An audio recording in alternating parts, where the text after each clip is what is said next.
saan man panig kayo nanday. Naron, dito na naman tayo sa another episode ng ating vlogs Badong Ratilis po.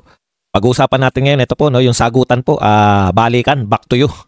Pagkatapos pong sagutin tapos pong ireklamo ni dating Senador Trillanes itong si Senator Bongo, ay kagyat pong sumagot ngayon si Bongo. No? Dito po sa mga sinabi ni Trillanes, sinabi po ni Bongo na unahin mong idemanda ang financier mo. You are barking at the wrong tree. Alam mo, Senator Bongo, tama na po yung no? Pangalanan nyo rin po yung financier nito para tabla-tabla. Kayo po, walang puknat po ang paninira sa inyo ng tao na to. Wag nyo na rin po protektahan yung financier nito. Aba, gusto rin po naming malaman kung sino po yung financier nito ni Trillanes na pinasasampahan nyo ng kaso para patas-patas. Di po ba? Kape-kape po tayo. Okay, pag-usapan din po natin. Marami pong mga bago to si Kiko Barsaga. Meron po tayong portion na Kiko Barsaga reacts. Hindi, Badong Ratilis reacts to Kiko Barsaga. May sarili na po siyang portion dito sa atin, no? Kasi sa dami po ng pwede nating mapag-reactan dito po kay Kiko Barsaga, may separate portion na po siya. At syempre pa po, yung naganap po na Senate hearing sa budget po ng DOJ, maganda po yung mga debating naganap, no? Matatalinong tao po to, panay mga abogado. Hindi ko po sinasabi na lahat ng matalino ay abogado. At hindi ko po sinasabi na lahat ng matalino lamang hindi, ang matatalino lamang ay abogado. Kaya lang, sa usapin po talaga ng mga debate, talagang mga abogado po ang kumbaga second nature nila yung debate. Kaya napakasarap pong panoorin nung live na debate sa pagitan ni Marcoleta at nitong mga DOJ undersecretaries. Kaya magbibigay po tayo dyan ng yung pong hindi na po insight yung lang, i-summarize natin kung ano po yung mga pinagtalunan nila at ano po yung mga punto. Yan po mga pag-uusapan natin ngayong gabing ito. Pero bago yan, kung bago ka pa lang dito sa ating channel, mag-subscribe ka na. Dahil ito lang ang tanging channel, may kinikilingan, may pinapanigan, una sa balita, uli sa impormasyon, kaya ano pang hinihintay nyo? Pindot na, okay. Pag-usapan natin, no? Unahin na po natin habang naghihintay, pasok-pasok lang po. Teka lang, lalagyan ko lang na maganda pala yun, yung likes agad pagpasok.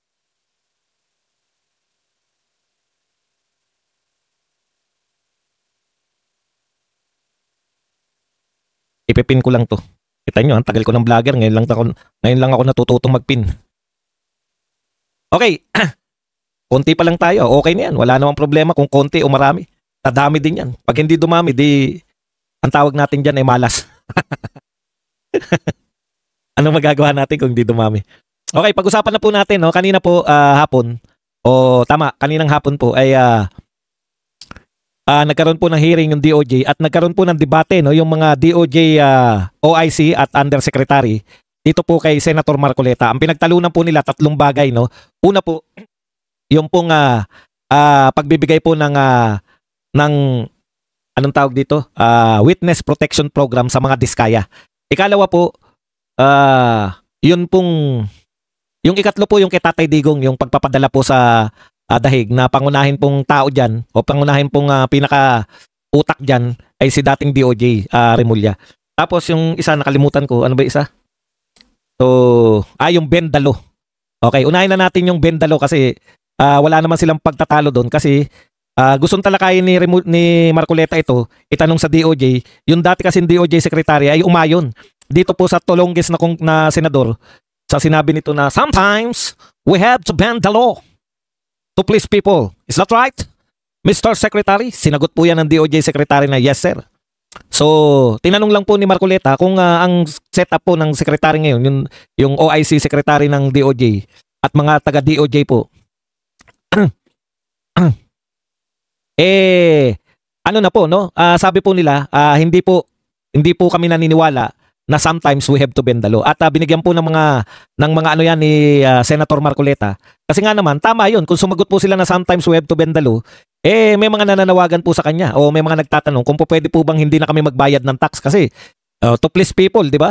Wag na magbayad ng tax to please people. Sometimes we have to bend the law. Total, nanakawin na rin lang. Hindi raw po ubra yun. Yan po yung consistent po si Marcoleta sa pagsunod sa batas. Kaya nakita nyo, nahihirapan po lahat po ng katunggalin ni Marcoleta pagdating po sa batas, no? Ay medyo nangangamote. Kahit napakagaling nila pagdating po sa batas, nangangamote po dahil stricto po si Marcoleta dito po sa wordings ng ating mga constitution at ng ating mga batas. Diyan po sila hirap eh.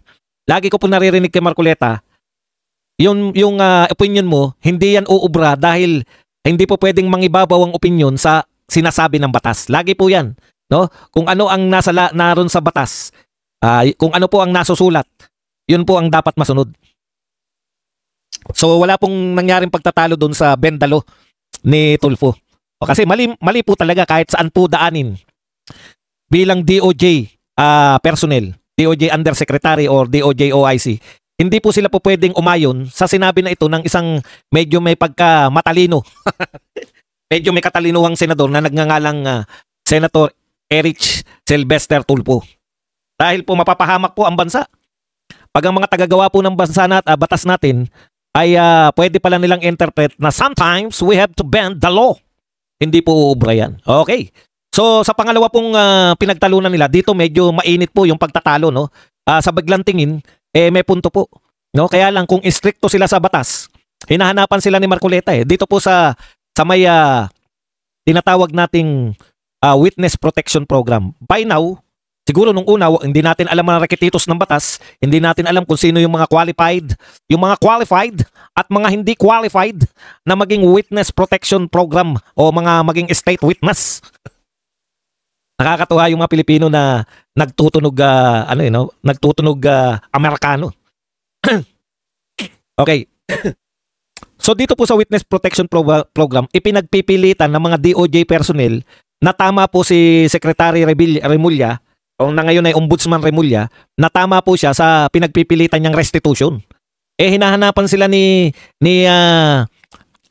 Marcoleta na asan sa batas yun. O, di ba? Meron pa silang Latin, no? Meron pa silang pinagtalunan na Latin na ibig sabihin, pag hindi nalalagay, yung obvious na wala sa batas, hindi mo po pwedeng ilagay. O, dahil sa yung interpretasyon. Hindi naman ganun na ganun, pero parang ganun yung pagkaunawa natin, no? Pag wala pong nasusulat, hindi mo pwedeng lagyan. Kaya po yung restitution o yung pagsusuli ng pera, hindi po yan requisite para po maging state witness ang isang tao. So alam na natin yung kwento po ng mga Diskaya. Ini-apply po sila ni Marcoleta nung siya po ang Blue Ribbon Committee. Ngayon, hindi po pwede na opinion nyo. Maganda kasi na, kumbaga, bakit tayo po mabibighani sa ganun di ba? Pag tayo pong mga non-lawyer, sasabihin natin, may tama naman yung DOJ doon. Bakit naman sila kukunin? Bakit naman sila kukunin na state witness kung hindi sila willing na magsoli ng pera, may ninakaw sila? Aminado. Ganda rin ng kung aminado po kayo, ganun yung banat pa ng isang kung ang testigo po ay aminado na nagnakaw, di dapat pong isoli nyo muna yung ninakaw niya bago tayo magpatuloy. Dito po sila hinuli ni Marcoleta. Alam na nila yung argumento ni Marcoleta. Hindi ka pupunta sa isang debate na hindi mo, more or less, hindi mo alam yung argumento ng kalaban. Ganyan po yung pagkakaiba ng mga matatalinong tao. More or less, alam na nila yung argumento ni Marcoleta na kung hindi nakikita sa batas, kaya may panibago sila argumento, di ba? Ang sabi nila, aminado, kung umamin po yung testigo na siya may ninakaw, hindi ba nararapat na isoli niya muna? Ito ang hindi nila napagandaan kay Marcoleta. Magkano yung pinapasoli ninyo? Di ba? Kasi sabi nyo, ipoproseso nyo yung Diskaya eh. Yun yung sabi, titignan pa, hindi pa sigurado, pero ipoproseso. Tinawag nyo sa DOJ, pumunta sa DOJ. Ang tanong ni Marcoleta, sige, pagbigyan na. Parang hindi sinasabi ni Marcoleta na pagbigyan kasi against sa batas yun eh. Wala naman nakasulat na restitution eh. Hindi pumapaloob si Marcoleta doon sa argumento nila, pero tinanong pa rin sila, magkano ba pinasosoli nyo? Ang linaw po nun eh. Magkano yung pinasosoli nyo para maging state witness yung mga Diskaya? Wala silang maibigay. Ibig sabihin, ang tagal na ng Diskaya ang tagal na nilang pinoproseso, ang tagal na nilang sinasabi na dapat magsoli. Magkano yung gusto nilang isoli? So kung hindi pa rin nila nakukwenta kung magkano yung dapat isoli ng Diskaya, isa lang ibig sabihin yan, hindi totoo na gusto nila, open sila na maging state witness. Talagang ayaw nila maging state witness yung mga Diskaya kasi nga ang Diskaya lang po ang nagbanggit kay Saldico at saka kay Martin Romualdez. Tandaan nyo po, baliwala po lahat ng pinag-uusapan natin, baliwala po lahat ng kaalaman natin na alam na natin. Halimbawa po, alam na natin. Marami sa inyo, ang konklusyon, si Martin at si Saldi ang mga utak nito. Baliwala po yan lahat eh. Yung kaalaman nyo kung walang testigo. So ang piniprevent po nila, magkaroon ng testigo laban kay Martin. Tingin ko nga, kinokompromise na nila si Saldico eh. Merong mga willing magtestigo kay Saldico pero ayaw nilang idamay si Martin. Kaya nag-aalanganin sila, parang ang hirap na ilalaglag nila si Saldico pero hindi madadamay si Martin Romualdez. Di ba? Napakahirap po. No? So, bistadong-bistado po sila. Yung ikatlo po, yung pagdadala nila kay Tatay Digong dito po sa Dahig, Netherlands. May binabanggit po sila na batas. No? Yan din yung binabanggit ni Boying dun eh. Yung pong batas na tinatawag na International Humanitarian Law na lumalabag ka sa International Humanitarian, etc. etc. Oh, sinagot po sila ni Marcoleta. Pwede lang yun. No? Pwede lang yun yung ginawa ninyo na sinurrender nyo si Tatay Digong kung umiiral pa yung International Treaty na isosurrender nyo sa ICC. Eh, hindi nga kinikilala ni BBM mismo eh. Hanggang ngayon, sinasabi ni BBM na hindi niya kinikilala yung ICC dahil wala na tayo, hindi na tayo miyembro niyan. Hanggang ngayon, sinasabi niya yung jurisdiction ng ICC hindi kinikilala. Paano nga na hindi natin kinikilala ng ICC pero sinusurrender natin yung mamamayan natin doon sa ICC? Kaya ang ganda, ang sarap pong panoorin. Promise. Nariyan naman po yan, halungkatin nyo lang po. Mamaya pagkatapos natin magtalakayan. Punta na po tayo rito sa mga maiinit na issue, lalong-lalo na po to. Yung pagsasampa po ng reklamo. Yung binabanat dyan ni Trillanes, matagal na yan na nakikinabang si Bongo, no? Matagal na nakikinabang si Bongo bilang malapit sa dating presidente. Mula mayor pa lang daw, nakakakuha na ng kontrata si Senator Bongo o yung pamilya ni Senator Bongo. Okay, wala pong problema dun eh, no? Wala pong problema dun. Kaya lang po, nakakahiya po sa gobyernong ito na ang sinasampahan po natin ng kaso, alam naman na po natin na si Trillanes po ay malapit na malapit po sa mga tao sa gobyerno. Pro-government po yan, pro-admin. Nakakahiya po sa mga taxpayer, lalo na po sa mga artista. Mahiya naman po kayo na halos, grabe no, halos 50%, halos kalahati pala. Ayon lang to kay Regine, syempre hindi naman tayo artista eh. Halos kalahati pala ng kita nila ang napupunta sa tax. Nakakahiya naman dito sa mga tapat na artista na to na nagbabayad ng buwis na mababalitaan nila na ang kinakasuhan ninyo, ang nakakasuhan ay yung mga senador na nag-number 1. Yung mga senador at yung taong nakakulong na hindi po nababanggit, no? Na hindi po nababanggit dito po sa mga testigo na may kinalaman dito sa flood control. Nakakahiya po na yung mga nagnakaw po ng daan-daang bilyon, no? Ay hindi pa, wala po nakakasuhan. So, ang lumalabas po, ayan po, mga artista, kayo. Ha? Kayong kumakampi dyan sa mga dilawan. Ngayon po, yung mga dilawan, panay papuri na po sa BBM. O, si Dilima, sabi niya, ay, maraming salamat po at i-open niyo po yung BICAM. O, nakalimutan niya na hindi pa rin open yung ICI. Yung investigasyon ng ICI ay closed door pa rin. Pero nagpapasalamat siya na naka-live yung BICAM. Nagpapasalamat na yung mga dilawan. Hindi po kumikibo hindi po, wala kayong maririnig na inaatake ng kanilang leader ngayon. Yung Our Lady of Insertion na si Risa Ontiveros. Never ko pa pong narinig na inatake niyan si Martin Romualdez. Yan po yung mga sinamahan nyo, yung mga artista. No? Ginamit yung star power ninyo para sumama sa rally na anti-corruption na hindi nyo narinig yung pangalan ni BBM, hindi nyo narinig yung pangalan ni Martin at ang narinig nyo pa po ron ay si Inday Sara Duterte. O kung kayo po yung mga bugok na artista, bayad lang kayo ng bayad ng tax, okay lang po yan. Akalain nyo na ang kumita po sa mga flood control, inuuto kayo, di ba? Uto-uto naman kayong mga artista. Na ang kumikita sa flood control, kayo nga tanungin ko, mga bugok na artista, celebrity na uto-uto. Naniniwala po ba kayo na si BP Sara po ang kumikita dyan sa flood control? Bakit yun po ang nasalihan ninyo? So ginamit lang po kayo para, kunwari maraming sumisigaw na Sara magnanakaw. Nakakaawa po kayo. Malaki nang tinatak sa inyo, inuuto pa kayo ng mga dilawan para magalit kayo kay Sara Duterte. Hindi po makonekta ng kapiranggot nyong utak. Magaling po kayong mga artista. Henyo po kayo sa pagkanta, henyo po kayo sa pag-arte, henyo kayo sa pagpapatawa. Pero hindi nyo makonekta yung utak ninyo na yung sinisigaw ninyong magnanakaw ay walang kinalaman sa flood control. Nauuto kayo eh. Tapos aangal kayo, yan na naman. Sabihin nyo, tataksan na naman kami. Magnanakaw, nanakawin na naman ng mga politiko. Imagine ninyo. Umaangal kayo sa korupsyon. Pero nung nagrally kayo, putya, ang sinigaw ninyo, Sara magnanakaw. Okay. Wala kaming problema dyan. Kinakailangan lang nating ihayag din kung ano po yung mga sagot naman ni Senator Bongo. Kawawa naman tayo. Diversion ba yan? Yung ginagawa ni Trillanes? Ang liwanag pong diversion. Pero napupunan nyo po ba? Ang dami na po nilang pilit na dinadivert. Ano po yung mga sinasabi nila? Halimbawa po, Parmali. Imbestigahan ng Parmali. Na-divert po ba talaga? May power pa po ba talaga si Trillanes? Kinakailangan po natin sagutin pero hindi po natin bababaran. Ibig sabihin, isang araw lang po, balik na po tayo sa totoong issue. Issue ng korupsyon sa flood control, wala pong kinalaman ng mga Duterte. Sana matauhan na yung mga celebrity ginagamit para magalit. No? Ginagamit lang kayo para magalit yung tao sa mga Duterte. Pero kayo, alam ninyo, matatalino po kayo. Yung mga celebrity, sila Vice Ganda, itong mga artista na to. Alam ko matatalino kayo, kaya nga kayo sumama sa rally. Ayaw nyo ng korupsyon. Pero pwede ba palagan nyo? Yung ginagamit kayo para kalitin yung tao laban na naman sa Duterte. Wala na pong maniniwala sa inyo kalaunan. Ito po ay continuous, katulad nito. Akala kasi ni Trillanes, kasi kinukover siya lahat ng media. Hoy, media, ngayon nagtataka kayo, bakit wala na naniniwala sa inyo? Libreng coverage kay Trillanes, kada may gagawin si Trillanes laban sa mga Duterte. Pero tandaan nyo, isang araw lang po to. Ang mga tao, hindi nyo na po madadivert sa mga tunay na issue. Matatalino na po ang mga Pilipino. Ang hinahanap namin, sino ang mastermind? Sino ang mastermind dito sa taang trilyon na nakawan dito sa flood control? Hindi nyo po kayang i-divert na Duterte na naman ang mastermind. Nakakulong na nga si Tatay Digong, siya pa rin ang mastermind yan. Okay, ano po ang sabi ni Bongo? You are barking at the wrong tree, di ba? Dapat ang dinidemanda mo, kung tunay ka, kung tunay ka na ikaw ay anti-corruption, Trillanes, dapat ang dinidemanda mo, yung amo mo, yung financier mo. Walang maniniwala na walang nagpipinan sa'yo. Lahat ng kaso, ICC, lahat ng mga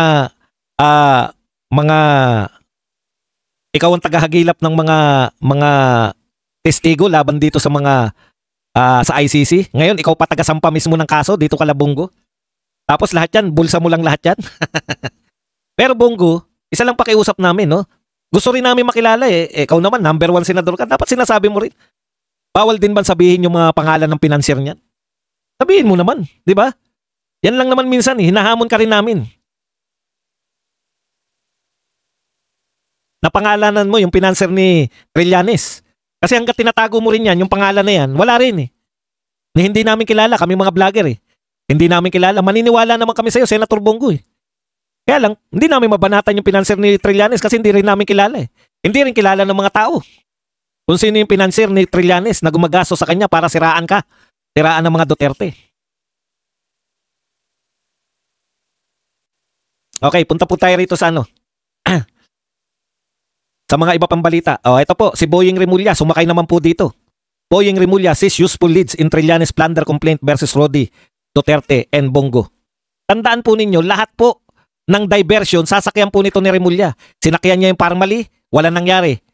Nung hindi po kinagat ng tao, wala po nagalit sa pagsakay niya sa Parmali, patay na issue. Hindi na po nila pinursu. Ganyan lang po yan Baka makachamba sila ng diversion, nakakagatin natin. Tayo naman po talaga yung pag kinagat na po ng mga Duterte, as good na yan. Di ba? Pero matalino na po tayo Dapat po matalino. Patulan natin ng isang araw, pagkatapos balik na tayo sa flood control, balik na tayo kay Martin, balik na tayo kay Saldico, balik na tayo kay BBM, balik na tayo sa ICI. Yung mga tinatago ninyo. Papatulan namin to kasi ipapakita lang namin na gusto nyo lang i-divert. Katulad niyan. Isang araw lang namin pinatulan yung abnoy na apo ni Cory na nagsampa sa ombudsman, nagsampa ng sulat. Hindi nga pinatulan ni Boying, walang comment Ano yung comment ni Boying sulat lang yun.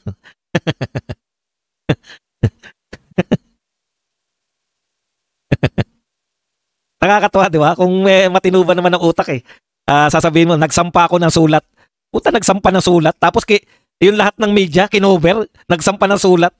Patawa talaga Nakakatawa na kayo mga media. Magtataka pa yung mga yan. Bakit na wala na naniniwala sa kanila? Panay sa mga vlogger na, putya, nagtanong pa kayo.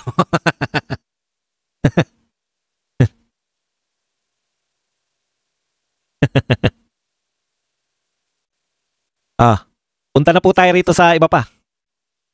Ito po, binanata ni Pulong Duterte. Bilib ako kay Pulong ngayon Basta may bumira kay BP Sara, basta may bumira kay Tatay Digong, basta may bumira sa Davao, binibira ngayon ni Pulong Duterte. Ito pong si Apang Pin, siya po ay yung sa Makati Business Club. Mga dilawan po to, matatagal ng mga dilawan to, no? Si Apang Pin po ay executive director ng Makati Business Club. Na ang aligasyon niya ay yung confidential fund ay misuse. Pucha, walang katapusan no? Talaga tong mga dilawan Walang katapusan yung nila, wala na pong naniniwala diyan. Kaya sabi po, pinalatuba ka Apa Ongpin. Ang sabi po ni Pulong Duterte to Apa Ongpin, try running a city before lecturing on governance. Alam mo, Apa Ongpin, legal ang magkaroon ng confidential fund. Ang mga mayor, governor, presidente, vice president, hindi po yan pinagbabawal. Iba pa, AFP.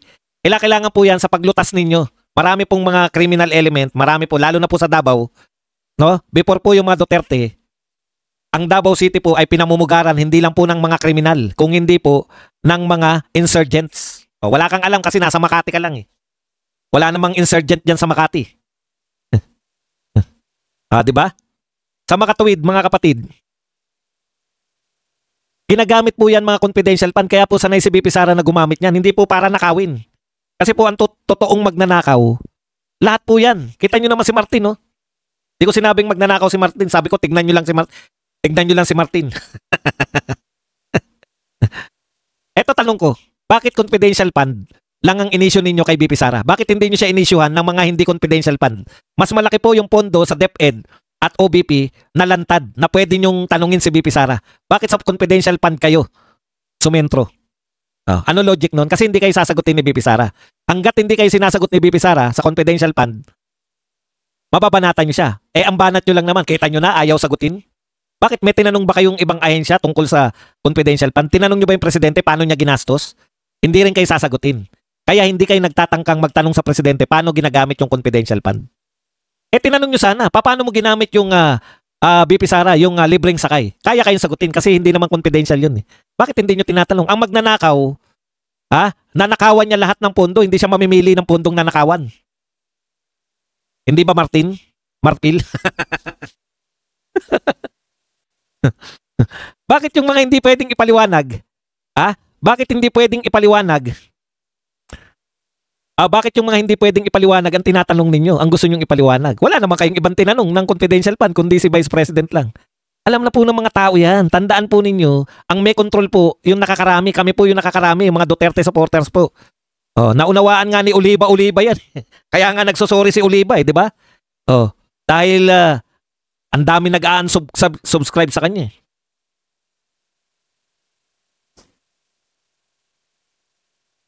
Okay. Mamaya po mga tanong Yan po, Apa Ongpin. Subukan mo munang tumakbo bilang mayor bago ka magturo ng governance. Correct.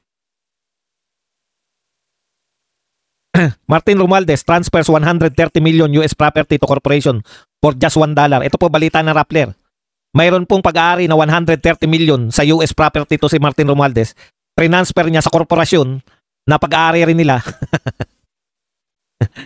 Di ko rin gaano maunawaan kung anong gusto nito sabihin ng mga Rappler. Pero ang point ko lang doon, kayang-kaya ni Martin na mag-transfer. Una, ang isang punto, maraming ari-arian si Martin sa ibang bansa. Ikalawang punto, kaya niyang i-transfer yung kanyang mga ari-arian, no? Mula sa pangalan niya papunta sa mga korporasyon na kontrolado rin nila. Ano po ibig sabihin yan? Ayun po ang ibig sabihin yan. Okay. Teka lang, nawala yung kodigo ko. Babalik lang natin yung kodigo natin.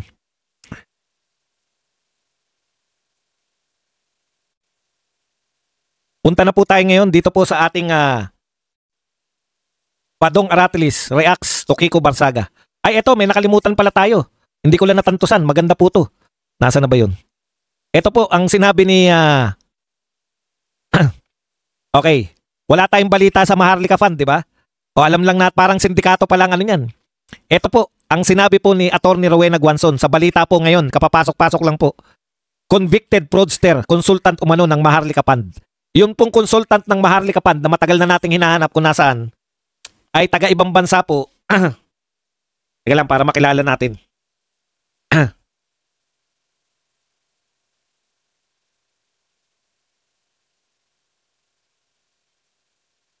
Consultant ng Maharlika Fund. Para mabigyan kayo ng ibang detalye.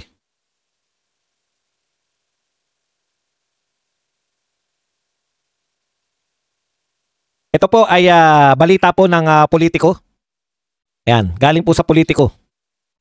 A Swiss-British executive convicted of embezzling more than $1.8 billion from Malaysia's scandal-tainted One Malaysia Development Berhad Fund. Parang katumbas po ng Maharlika Fund natin sa Malaysia.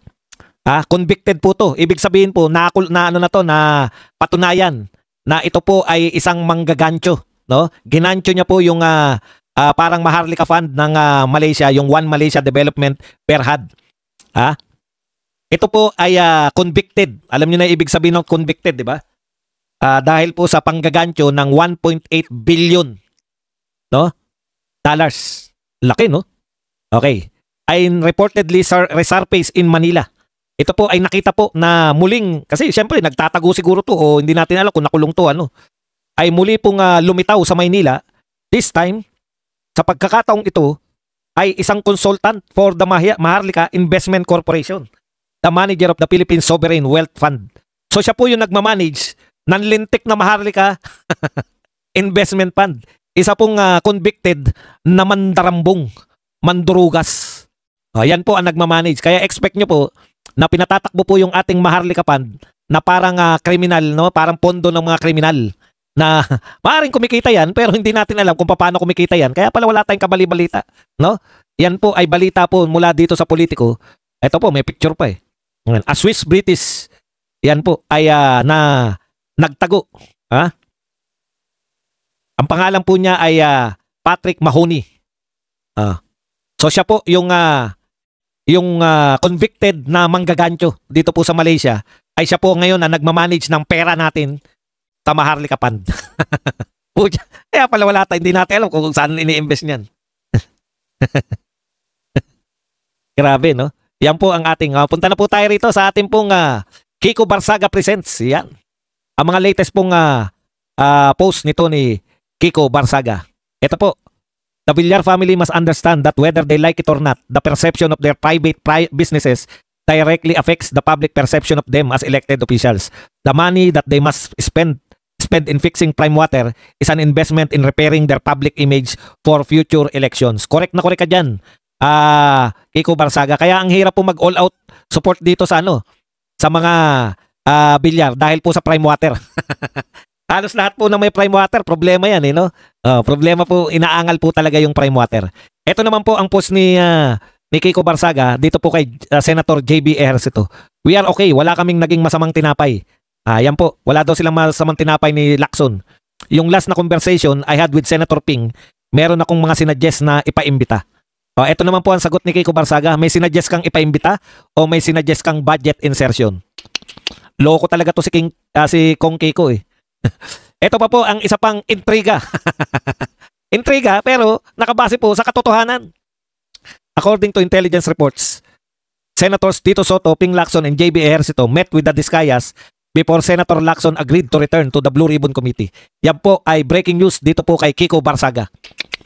Grabe, no? Kaya pala, babalik na si Lacson dahil dito po kay nakipag-usap daw si Lacson, si JB Ejercito. Di ba ang kinakatwiran nila sila JB Ejercito, ayaw na sa kanya, majority yun. Ayan. So yan lang po ang ating topic. Pwede na po kayo magtanong, pwede na po kayo magbigay ng reaksyon. Ngayon po kayo magtanong. Yung mga kanina po, magtanong na po kayo. May tanong tayo kanina.